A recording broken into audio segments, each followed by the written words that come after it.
আরে দিদি শাড়ি লাগবে নাকি? খুব সুন্দর সুন্দর বেনারসি শাড়ি নিয়ে যাচ্ছি। আর কি বলো, খুব সুন্দর। আচ্ছা চলো তো দেখি কিরকম শাড়ি নিয়ে যাচ্ছ।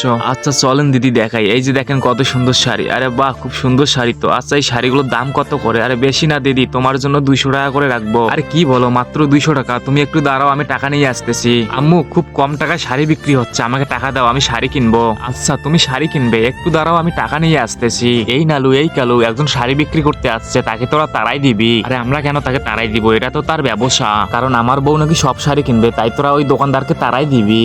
আচ্ছা কালু চল, এই ব্যাপার তাহলে। আচ্ছা ছোট, আর একটু অপেক্ষা করো, মা টাকা নিয়ে এসে পড়বে, তারপর সব শাড়ি আমি নিব। আরে এই মেয়ে, তোমার শাড়ির দোকান এখান থেকে নিয়ে যাও, এখানে কোনো শাড়ি বিক্রি করা হবে না। আর হ্যাঁ, আপনারা যদি মা বাবাকে ভালোবেসে থাকেন তাহলে ভিডিওতে লাইক এবং চ্যানেলে সাবস্ক্রাইব করে পাশেই থাকবেন। আরে কই গেল তোমার শাড়িওয়ালা? আম্মু কিছু ডাকাত দল এসে ওই শাড়িওয়ালাকে তারাই দিছে। আরে এটা কি বলো, এটা তো অনেক খারাপ কথা। এবার শাড়িওয়ালা আসলে আমাকে ডাক দিও। যাই হোক বাবা, টাকাটা অনেক কষ্টে বাঁচালাম।